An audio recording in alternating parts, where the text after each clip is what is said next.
आदाब, सत श्री अकाल। चैट विद सुरेंद्र वत्स के नए एपिसोड में आप सबका बहुत बहुत स्वागत है। जब आप डायरेक्ट सेलिंग को सीखने के लिए YouTube पे जाते हैं तो एक चैनल पे आप निश्चित रूप से गए होंगे, अगर नहीं गए हैं तो आपको जाना चाहिए। उस चैनल का नाम है देवेंद्र शर्मा। 3 लाख से ज्यादा सब्सक्राइबर हैं। डायरेक्ट सेलिंग की बेसिक एजुकेशन, हर वो एजुकेशन जो रिक्वायर्ड है वो आपको मिलेगी। चाहे लिस्ट कैसे बनाना है, इनविटेशन कैसे देना है, प्लान कैसे दिखाना है, क्वेश्चंस कैसे हैंडल करने हैं, फॉलोअप कैसे करना है, स्टार्ट, हर चीज वहां से बारीकी से मिलेगी। और पर्सनली मैंने बहुत सारे उनके वीडियो देखे हैं। सो आज हम सबका सौभाग्य है कि जिनको हम लोग यूट्यूब से देखते थे, आज भी यूट्यूब से ही देख रहे हैं, लेकिन मैं उनके सामने रूबरू बैठा हूं। तो आइए हम सब लोग मिलकर स्वागत करें। एक बहुत बड़े अचीवर, यूट्यूबर, ट्रेनर, बहुत सारी उपाधियां उनके साथ में जोड़ी जा सकती हैं। देवेंद्र शर्मा जी आज हमारे मेहमान हैं। शर्मा जी बहुत बहुत स्वागत आपका चैट विद सुरेंद्र वत्स में। बहुत बहुत शुक्रिया सर, थैंक यू सर। बहुत अच्छी एजुकेशन आपके पास में है सर। बहुत सारे कॉम्प्लीमेंट्स लोगों ने दिए हैं। कुछ मैं पढ़ना चाहता हूं पहले, प्लीज। रवीश चंद्रा ने लिखा है, great leadership, role model, Mahaguru. Shailesh पौद्यार ने लिखा है, thank you so much sir, आपकी वीडियो से हमें बहुत सीखने को मिला है। जीवलाल गौतम लिखते हैं, excellent personality, welcome from Nepal.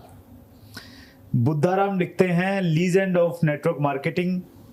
और गोविंद के ने लिखा है, आ रहे हैं डायरेक्ट सेलिंग गुरु, नॉलेज के बादशाह, I am very excited. Thank you sir. और मैं बहुत एक्साइटेड हूँ सर आपसे मिलके, बातचीत करके। बहुत ज़्यादा। बहुत जल्दी हमारी मुलाकात होने वाली थी, लेकिन आप हिंदुस्तान में रहते ही नहीं हो।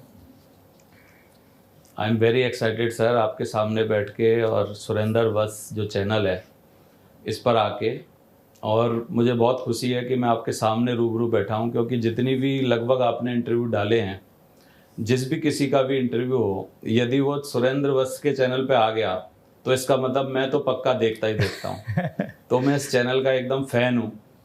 और जैसे बॉलीवुड में बहुत सारे लोग पिक्चर बनाते हैं इसलिए क्योंकि वो कॉमेडी विद कपिल पे आ जाएं, ऐसे बहुत सारे लोग सोचते हैं कि नेटवर्क मार्केटिंग में काम करते करते यार हम भी काम कर रहे हैं, तो इसका मतलब इस चैनल पे आना चाहिए।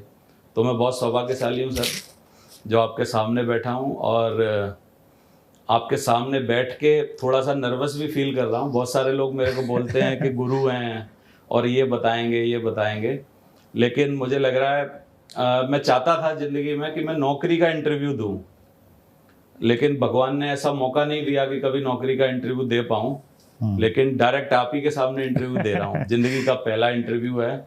आज तक कभी किसी नौकरी के इंटरव्यू में नहीं गया, लेकिन सीधा आप ही के इंटरव्यू में आ गया। Thank you sir.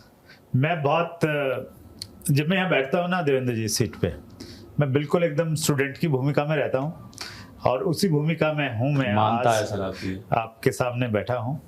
और आपने ना जो रियल कंटेंट आपने दिया है डायरेक्ट सेलिंग के लिए, वो आपने एक प्रकार से सेवा की है इंडस्ट्री की। और जिन व्यूअर्स ने देवेंद्र शर्मा चैनल को नहीं देखा है, तो मेरी पर्सनल आपसे मैं क्या कहूँगा कि ये आपसे निर्देश तो नहीं कह सकता मैं, लेकिन एक रिकमेंडेशन है, आप जरूर देखिए। आपको बहुत प्रैक्टिकल एजुकेशन मिलने वाली है। देवेंद्र शर्मा जी बहुत प्रैक्टिकल तरीके से बताते हैं। सो आपकी जिंदगी का अब तक का सफर, आप सफर बताइए, सबक हम उससे ले लेंगे सर। सर मैं बिल्कुल एक गरीब परिवार में पैदा हुआ, आगरा में। और मैं इसके लिए बोलता भी हूँ कि एक गरीब ब्राह्मण परिवार में पैदा हुआ था।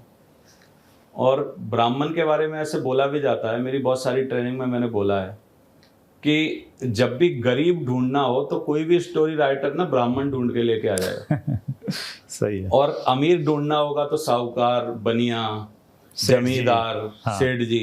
लेकिन गरीब ढूंढना होगा तो कॉम्प्लीमेंट्री में ब्राह्मण लाएगा नीचे। एक गरीब ब्राह्मण था। तो इन 18 सालों के सफर में ये एक गरीब ब्राह्मण का सफर एक रईस ब्राह्मण तक पहुंच गया। Thank you very much. Wonderful. नहीं, इसको थोड़ा और डिटेल में हम लोग जानना चाहते हैं। एक्चुअली मेरा अपना मानना है, शायद गांधी जी ने भी कहीं एक बार लिखा था, उनसे पूछा किसी ने कि हम आपसे कुछ सीखना चाहते हैं, तो उन्होंने कहा कि आप मेरी जीवनी को पढ़ लीजिए, उससे बहुत कुछ सीखने को मिलेगा। सो आप का आपकी एजुकेशन कहाँ हुई सर? जी सर, और स्पेशली डायरेक्ट सेलिंग कैसे आपकी जिंदगी में आया, और शुरुआती जो दिन थे आपके डायरेक्ट सेलिंग के वो किस प्रकार के रहे? जी सर, तो मैं थोड़ा सा अपना लाइफ बताता हूँ पहले अपनी। प्लीज। हम लोग 5 भाई बहन हैं, और 5 भाई बहनों में सबसे ज़्यादा मतलब सबसे छोटा बेटा मैं हूँ, आखिरी बेटा मैं हूँ। और इन 5 भाई बहनों में सबसे ज़्यादा पढ़ने का मौका मेरे को ही मिला बस। ओके। 4 भाई बहन हमारे पढ़ नहीं पाए, और मेरे नाम पे 3 रिकॉर्ड हैं। नंबर 1 पूरे खानदान में पहला हाई स्कूल पास करने वाला, जो कि मैंने फर्स्ट डिवीजन पास की। फिर नंबर 2 कि 10,000 रुपये कभी किसी ने इकट्ठे नहीं कमाए महीने के, वो मैंने रिकॉर्ड तोड़ा। और नंबर 3 कि बैंक में खाता मेरे से पहले कभी किसी का खोला ही नहीं गया। अरे वाह। पूरे पूरे खानदान में। तो एक ऐसा बैकग्राउंड था। और बचपन से माँ ने हमको एक ऐसे गांव में, जो कि मतलब जहाँ पर धनाढ्य परिवार रहते थे, हमारे ही ब्राह्मणों का एक पूरा गांव है आगरा में, तो उस गांव में हमारी माँ ने ये संभाल के हमको पाला, समझा के पाला कि दूसरे बच्चों की गलत सोबत से बच के रहना, क्योंकि दूसरे बच्चों की गलत सोबत में मैं ना चला जाऊं। इसलिए उन्होंने हमेशा ये परवरिश दी कि उन बच्चों के साथ नहीं खेलना, उन बच्चों के साथ क्यों गए, उन बच्चों के साथ दिखने नहीं चाहिए। तो पूरा दिमाग पढ़ने में रहा, और high school first division pass किया, intermediate first division, B Com first division, M Com किया, और चार्टर्ड अकाउंटेंट फाइनल में छोड़ा सर। तो इस तरीके से एजुकेशन रही। लेकिन 9 साल 10 साल की उम्र में ये एहसास हो गया था कि परिवार बहुत गरीब है। ओके। और इस परिवार के लिए जो भी कुछ करना है वो एक्चुअली मेरी जिम्मेदारी बनती है। ओके। मुझे ये प्राउड है कि छोटी उम्र में बोलते हैं कि गरीब बच्चों का ना बचपन नहीं होता एक्चुअली, और गरीबों के बच्चे बचपन में ही जवान हो जाते हैं। Very true. तो वो मेरे साथ हुआ, और 10 साल की उम्र में ये एहसास हो गया कि इस परिवार के लिए जो कुछ भी करना है वो मेरे को करना होगा, क्योंकि पढ़ाई मेरे पास ज्यादा है। और मैं चाहता था कि एक सरकारी नौकरी लगे। माँ मेरी हमेशा सुबह शाम मेरे को बोलती थी कि हमारी जिंदगी तो तब बदलेगी जब तू 10-20 हजार की सरकारी नौकरी करेगा। लेकिन वो सरकारी नौकरी के ख्वाब देख देख के पढ़ाई की। लेकिन जब मैं नौकरी के लिए थोड़ा सा फॉर्म वगैरह भरने लगा, तब रियलाइज हुआ कि एक गलती और हो रखी है बचपन से, जनरल कैटेगरी में पैदा होना, ब्राह्मण परिवार में पैदा होना। तो 2-3 बार मैंने प्रयास किए, सरकारी नौकरी लगी नहीं, और परिवार के हालात इस तरीके के नहीं थे कि मैं बहुत ज्यादा इंतजार कर सकता था। तो 19 साल की उम्र में मैंने एक कोचिंग चलाई हमारे यहाँ आगरा में ही, स्टार स्टडी सर्कल के नाम से। अच्छा। और मैं बीकॉम एमकॉम के बच्चों को पढ़ाता था, और बीकॉम एमकॉम के बच्चों को पढ़ाते पढ़ाते 3 साल मेरे निकल गए। इसी बीच में घर वालों की रिकमेंडेशन, परिवार का दबाव, माँ का बूढ़ा होना, और उनसे घर के कामकाज ना हो पाने की वजह से 10 फरवरी 2003 में मेरी शादी कर दी गई। अच्छा। किस उम्र में? 22 साल की उम्र। 22 साल की उम्र। अच्छा। आज मेरा बेटा भी 18 साल का है। तो 22 साल की उम्र में शादी हो गई, और शादी होने के बाद 7 महीने जो थे, 7 महीने बाद ये बिजनेस मिला, देखने का मौका मिला। उन 7 महीनों में लेकिन बहुत ज्यादा तकलीफ उठाई। अच्छा। बहुत ज्यादा प्रॉब्लम हुई, क्योंकि कोचिंग की कमाई कैसे होती है मैं आपको बता दूं कि कभी कोई 200 रुपया देगा, कभी कोई 150 रुपया देगा, कभी कोई 300 रुपया देगा।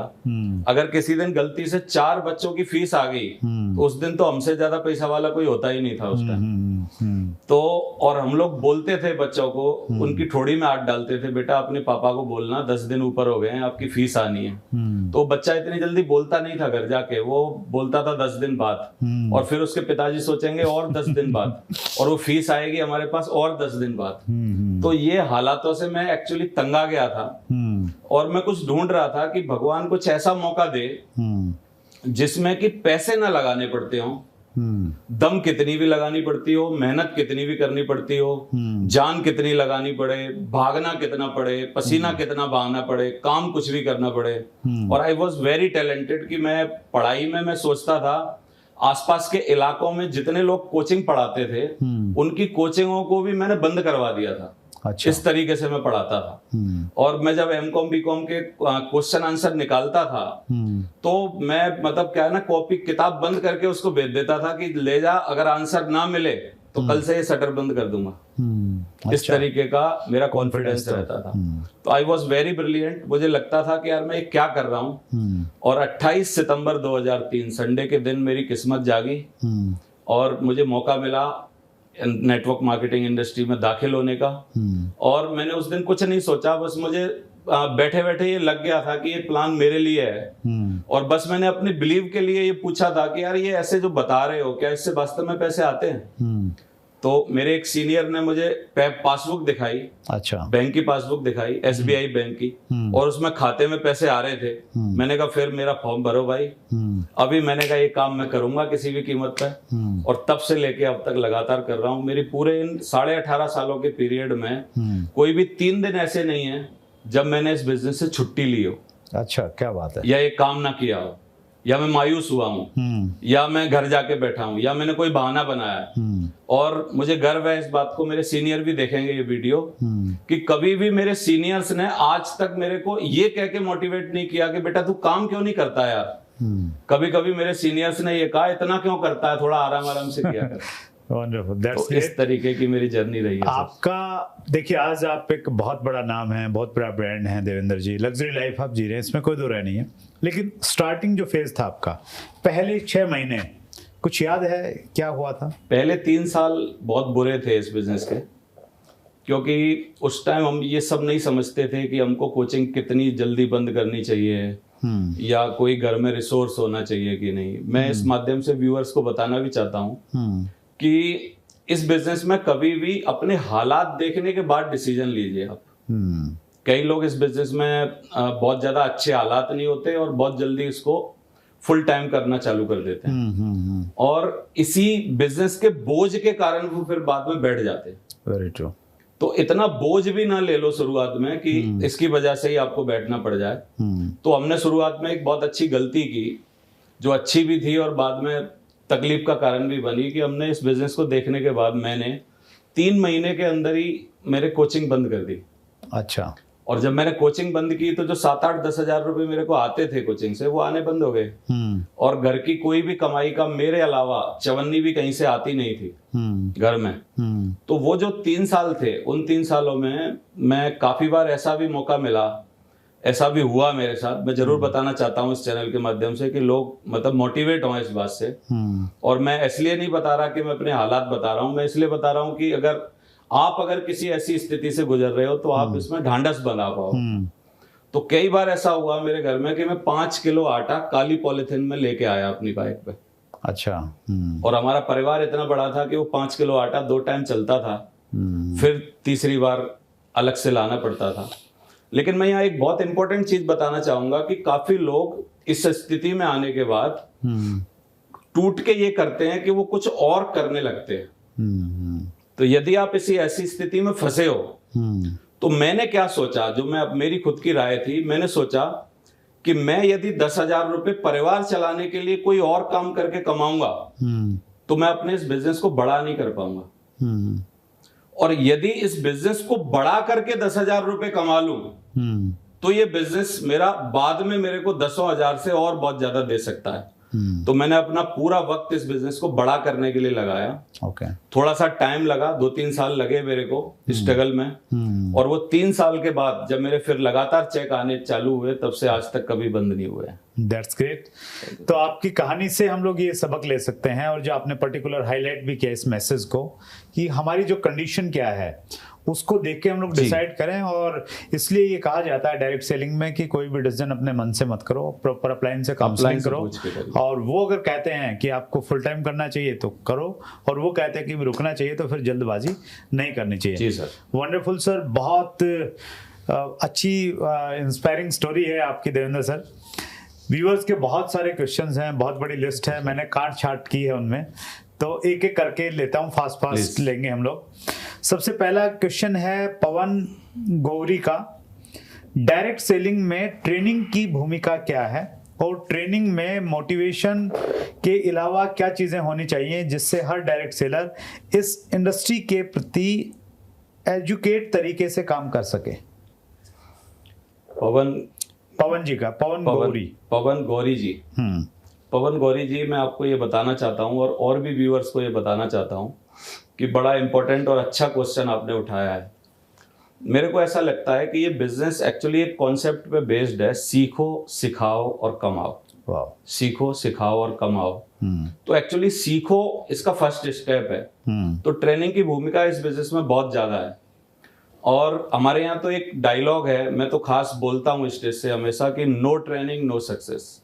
अगर कोई ट्रेनिंग नहीं है, यदि आप ट्रेनिंग में नहीं आते और लगातार आप ट्रेनिंग में एसोसिएटेड नहीं हो, तो फिर सक्सेस भूल जाओ, आपको इस बिजनेस में सक्सेस नहीं मिलेगी। राइट। तो नो ट्रेनिंग नो सक्सेस मैं हमेशा बोलता हूँ। और मैं यहाँ पर जरूर बताना चाहता हूँ कि ट्रेनिंग की भूमिका के लिए यदि हम थोड़ा सा समझने की कोशिश करें, ये कोई ऐसी इंडस्ट्री नहीं है जिसमें कि आपको खास ट्रेनिंग लेनी पड़ती हो। दुनिया का कोई भी छोटा से छोटा, बड़े से बड़ा क्षेत्र जो है, उसमें हर जगह हमको ट्रेनिंग लेनी होती है। मैं एक एग्जांपल इसके लिए देता हूं हमेशा। यदि एक हेयर ड्रेसर की दुकान पे हमारा कोई भी बंदा जाके थोड़ा सा काम सीखना चाहे, इवन उसको 20 रुपए में सेब बनती है वो बनाना सीखना हो, तो मेरे को ऐसा लगता है उसको 6-8 महीने तक उस तरह नहीं पकड़ने दिया जाएगा। पहले उससे जमीन के बाल साफ करवाए जाएंगे पड़े हुए, फिर उससे धीरे धीरे उसको और ऊपर लाया जाएगा, जब उसको उस तरह पकड़ाया जाएगा। क्योंकि पहले दिन यदि उस तरह पकड़ा दिया जाए तो हो सकता है वो किसी का गाल या गर्दन काट दे, क्योंकि उसके पास ट्रेनिंग नहीं है। सेम वे में यदि कोई गर्ल जाए और वो ब्यूटी पार्लर का काम सीखना चाहती हो, तो क्या पहले दिन उसको आईब्रो बनाने दी जाएगी किसी लड़की की या औरत की? और शाम को हो सकता है वो औरत या लड़की जा रही हो पार्टी में और इस लड़की ने आधी आईब्रो उड़ा दी उसकी। तो ट्रेनिंग का पार्ट एक्चुअली दुनिया के हर क्षेत्र में है, किसी भी काम में है। ऐसा नहीं है कि नेटवर्क मार्केटिंग में ही ट्रेनिंग बहुत जरूरी है। इवन हम बोले कि सोल्जर्स को जब हम भेजते हैं बॉर्डर पे, तब वो फुल ट्रेंड होते हैं, तभी उनको बॉर्डर पे भेजा जाता है। विदाउट ट्रेनिंग उनको भी नहीं भेजा जाता। कैसा हो कि यदि हम लेटे हैं ऑपरेशन थिएटर में और आपस में डॉक्टर आके बात कर रहा है कि यार आज मेरा पहला ऑपरेशन है, और कैसा हो कि आप फ्लाइट में बैठे हो और कैप्टन बोल रहा है वहां से कि गुड इवनिंग साथियों, आज मेरी पहली फ्लाइट है। तो ये ट्रेनिंग एक्चुअली ना हमारे ही क्षेत्र में नहीं, दुनिया के हर क्षेत्र में बड़ी इंपॉर्टेंट है। तो इसलिए हमारे यहाँ भी बहुत जरूरी है। तो ट्रेनिंग में जरूर पार्टिसिपेट करिए, जरूर जाइए। ट्रेनिंग इस बिजनेस का एक अभिन्न हिस्सा है, उसको जरूर लीजिए। और एक और क्वेश्चन था इनका ट्रेनिंग के साथ, इनका ये है कि मोटिवेशन के अलावा ट्रेनिंग में और क्या होना चाहिए? हाँ, मोटिवेशन के अलावा ट्रेनिंग में क्या होना चाहिए, इसके लिए मैंने बहुत पहले एक अपना डीवीडी लॉन्च की थी जिसका नाम था क्या, क्यों और कैसे। 3 ही W हैं इस बिजनेस में जो हमको जीवन भर बहुत ही ढंग से सीखने पड़ते हैं। नंबर 1, ये बिजनेस क्या है। नंबर 2, हमको करना क्यों है। और नंबर 3, करना कैसे है।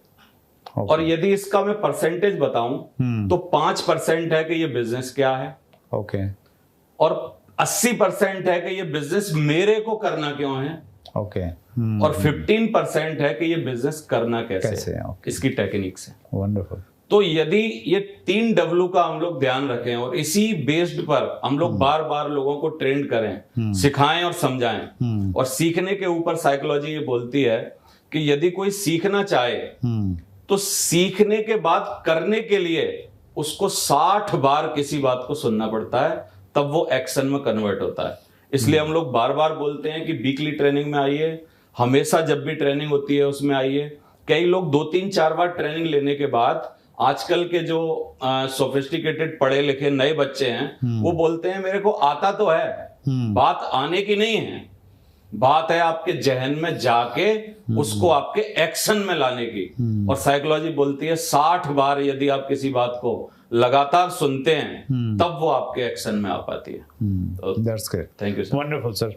अगला प्रश्न ले रहा हूं, और ये प्रश्न है अनूप रामौला का। How to face the rejection of own relatives because they often ask about our dream, like have you bought your car, where is your check, etc. तो कैसे ऐसे माहौल में जो उसको बरकरार रखें सर? रिजेक्शन एक्चुअली ना हर बड़े काम में आते हैं, ये हमको समझना पड़ेगा।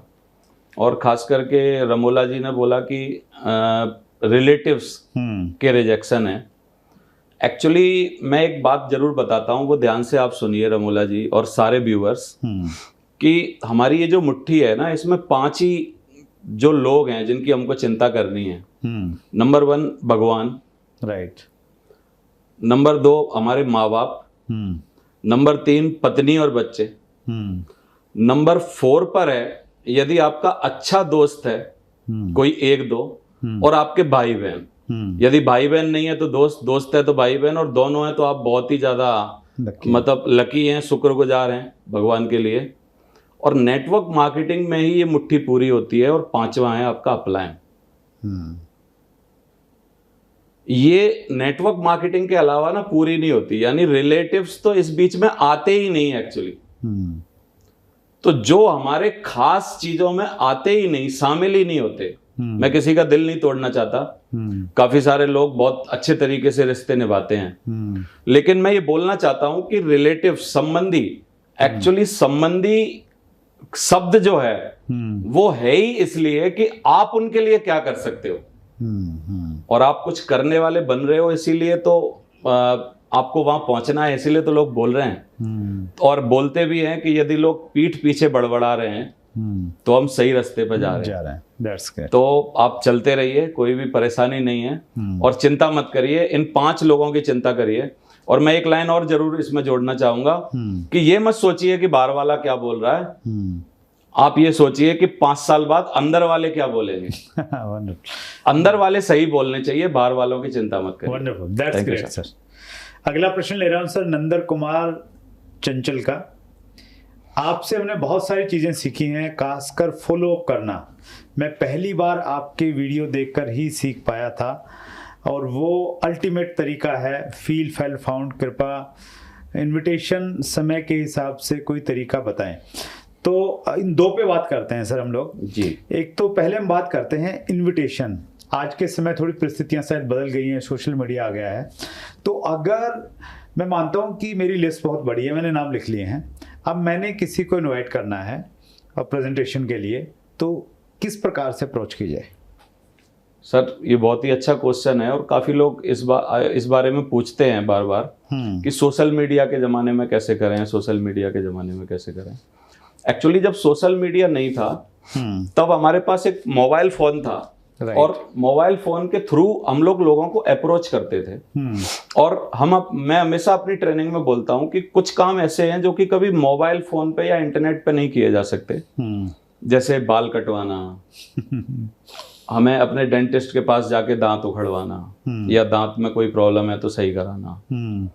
इसी तरीके से इनविटेशन एक ऐसी चीज है, इनविटेशन खास करके हिंदुस्तानी कल्चर में एक सम्मान का सूचक है। राइट। पहले हम लोग अपने सगे संबंधियों को, शादी जब होती थी, कोई घर में उत्सव होता था, तो हम लोग उनको इनवाइट करने के लिए कार्ड लेके जाते थे, पर्सनली जाते थे। और जब कार्ड नहीं होता था, और पुराने जमाने में जाएं तो हम उनके घर जाते थे, और घर जाके स्पेशली उनको सम्मानित तरीके से बोल के बुला के लाते थे। अपनी बहन बेटियों को और लोगों को ना लेने जाने होता था।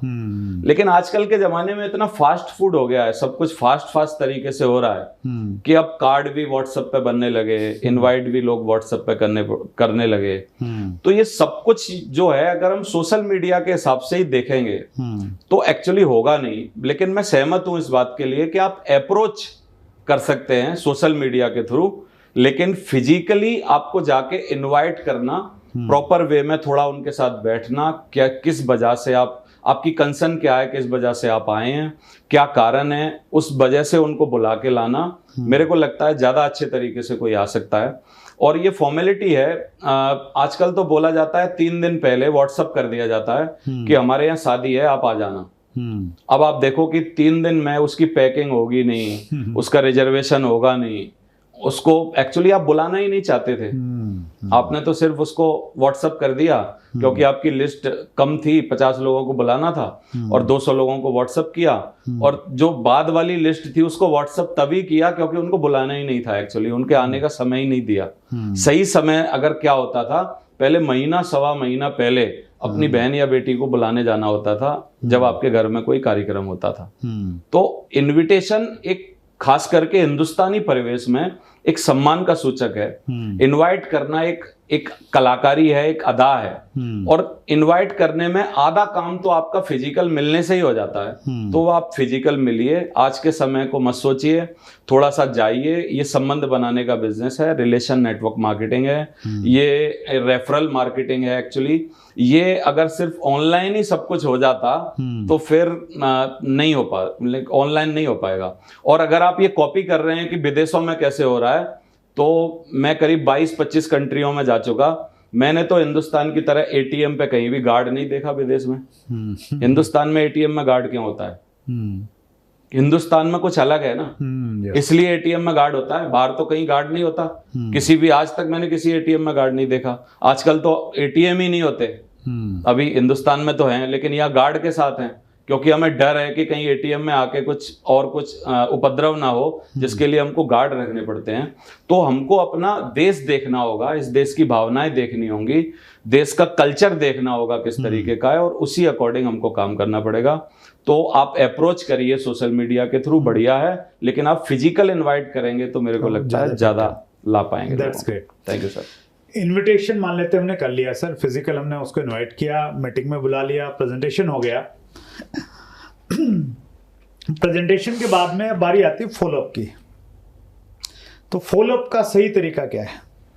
फॉलोअप मैं जरूर बताना चाहूंगा सर कि फॉलोअप के जिस वीडियो की सर बात कर रहे थे, ये फॉलोअप का वीडियो एक्चुअली लगभग 2 मिलियन होने वाला है। 20 लाख बार देखा जा चुका है एक ही वीडियो मेरे चैनल पे। और अभी थोड़े दिन पहले मैंने देखा था करीब 17 लाख उसका नंबर आ रहा था। अभी और भी कुछ बढ़ गए होंगे। तो ये जो फॉलोअप का तरीका है, अगर आप बार बार सुनना चाहते हैं तो वहां से जाके सुन सकते हैं। और इन्होंने बहुत अच्छा बताया कि फील फेल फाउंड, एक F3 हम लोग फार्मूला बताते हैं। राइट। कि सबसे पहले जब भी आप किसी को समझाने बैठे हैं, इवन फॉलोअप ही नहीं, घर में भी अपने बच्चे को समझा रहे हैं या अपनी पत्नी को समझा रहे हैं या किसी को भी समझा रहे हैं, तो ये फार्मूला बड़ा काम का है कि आप सबसे पहले समझाने से पहले सबसे पहले उसको ये बोलिए, फील करिए कि आप बिल्कुल सही कह रहे हैं। ये क्वेश्चन आपके मुंह पर, ये क्वेश्चन आपके मुंह पे चिपका रहना चाहिए। यदि उसने बोला मेरे पास समय नहीं है, आप बोलिए आप बिल्कुल सही कह रहे हैं। और उसने बोला मेरे पास वक्त नहीं है, आप बोलिए आप बिल्कुल सही कह रहे हैं। आप बिल्कुल सही कह रहे हैं एक ऐसा क्वेश्चन है, एक ऐसा बात है जिससे कि वो ये रियलाइज करता है कि यार बंदा मेरी बात को कुछ अहमियत दे रहा है या मेरी बात को कुछ वजन दे रहा है, समझ रहा है मेरी बात को। फेल्ट का मतलब है, फिर उनको बताइए कि सर मैं भी आप ही की तरह सोचता था जब तक कि मेरे को ये पता नहीं था। और फिर फाउंड करिए, तीसरी बात पे पहुंचिए कि जब तक कि मेरे को ये पता नहीं था कि ऐसा ऐसा होता है, तब तक भी मैं ऐसे सोचता था। तो सबसे पहले फील, फिर फेल्ट कि मैं ऐसे सोचता था, और फिर फाउंड कि सर मैंने तब जाना कि तब बात ये नहीं है, एक्चुअली बात ऐसे है। यदि आप इस तरीके से समझाते हैं, ये अप्रोच होती है, F3 फार्मूले के अकॉर्डिंग अप्रोच होती है, तो हर क्वेश्चन का अच्छे तरीके से उनको आंसर दिया जा सकता है। तो फील फेल फाउंड बहुत इफेक्टिव टेक्निक है। That's great, wonderful sir. अगला प्रश्न ले रहा हूं सर मैं, वो है प्रमोद कुमार जी का। जो व्यक्ति डायरेक्ट सेलिंग इंडस्ट्री में छोटे लेवल पर कंपनी बदलता है तो कोई बात नहीं, लेकिन टॉप लेवल पर जो लोग पहुंचकर कंपनी बदलते हैं उससे टीम में गलत प्रभाव पड़ता है। क्या उसके ऊपर कोई लॉ बनना चाहिए, और अपनी टीम को ऐसे लोगों से कैसे बचाएं? आपके साथ भी ऐसा हुआ होगा सर? काफी लोग जाते हैं सर। मैं जरूर इनके क्वेश्चन की मतलब तारीफ करना चाहता हूं कि अच्छी बात है और आजकल बहुत देखी जा रही है।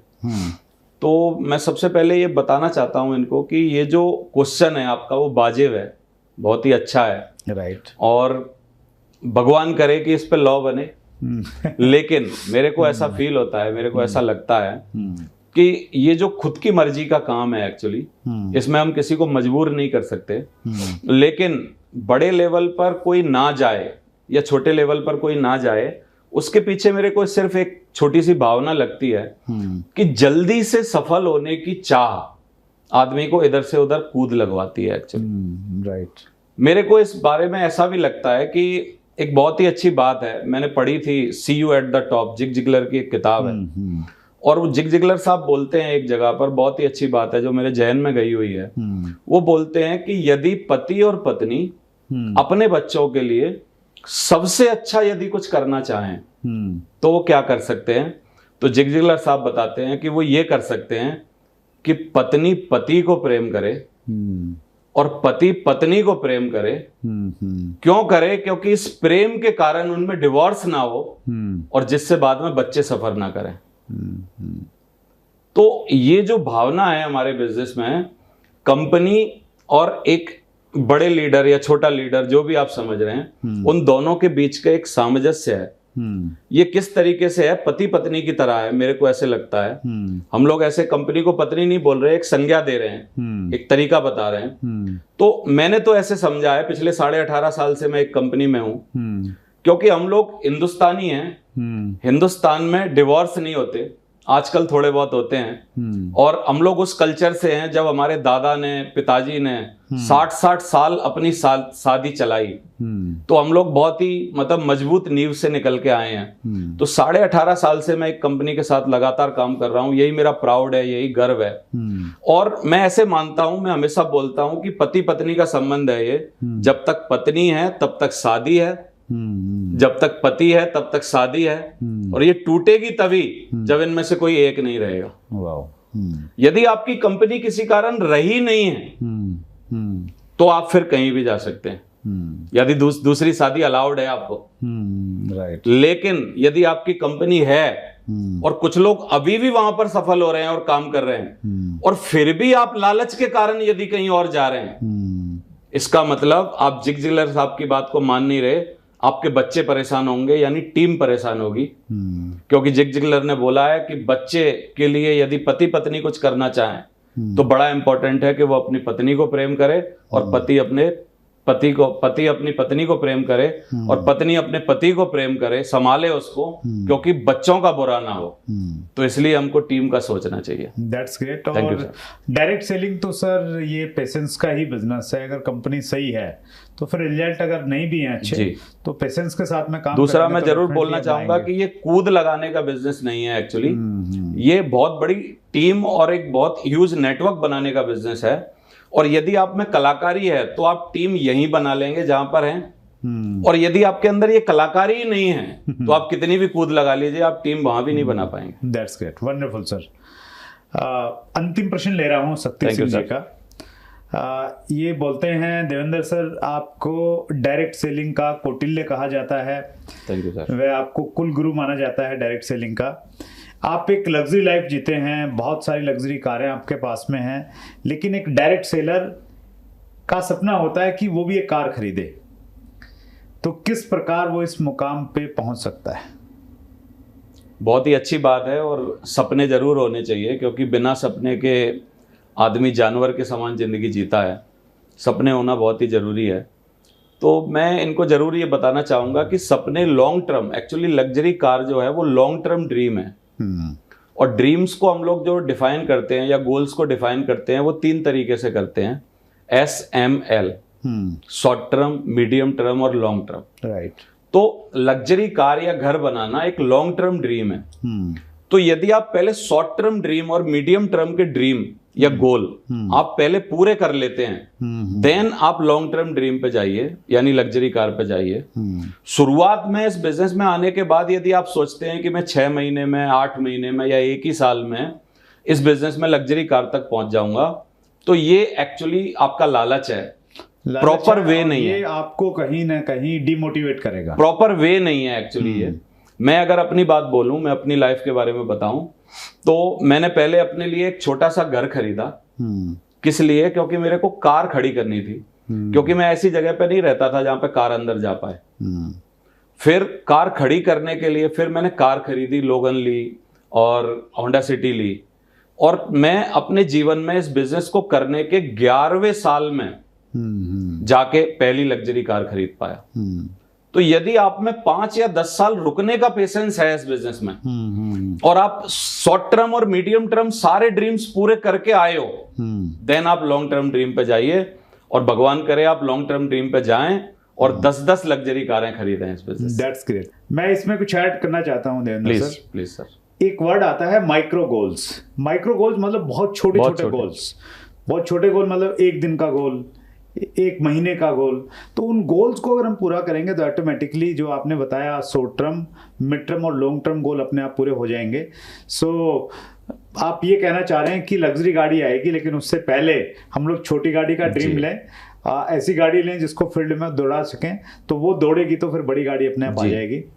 आपके पास में बहुत प्रैक्टिकल नॉलेज है Devendra sir. Thank you sir. और आप ऑलरेडी अपने चैनल के माध्यम से तो सेवा कर रहे हैं, लेकिन आज आप इस प्लेटफॉर्म पे आके आपने एक अलग तरीके की सेवा की, और हमारा प्रयास यही है सर, इसको जब हमने स्टार्ट किया चैनल को, तो ये सोच के किया था कि डायरेक्ट सेलिंग इंडस्ट्री के जो दिग्गज लोग हैं वो आप अपनी कंपनी में तो लोगों को अपना ज्ञान दे रहे हैं, लेकिन वो इंडस्ट्री के दूसरी कंपनियों के पास वो ज्ञान नहीं आ रहा है। तो हम एक ऐसा प्लेटफॉर्म क्रिएट करें कि सभी लर्नर्स यहाँ पे आए और सबसे सीखें।